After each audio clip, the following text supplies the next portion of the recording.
যখন একতলাফ, মাজারের পক্ষে যখন অনেক বড় সুফি জনতা আছে, মাদক নিয়ে কোনো একতলাফ নাই, মাদক হারাম, এটা আমরা সবাই জানি, আমরাও মানি।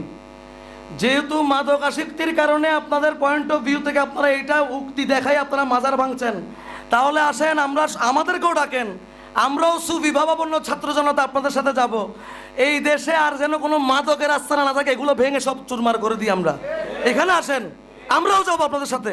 কিন্তু মাজার ভাঙলে সুফি ছাত্র জনতার ঘরে বসে থাকবে না। সকলের পায়ে হাত রেখে অনুরোধ করছি, আপনারা মাজার, মন্দির, মসজিদ জবরদখল না করে আমাদেরকেও শান্তিতে থাকতে দেন।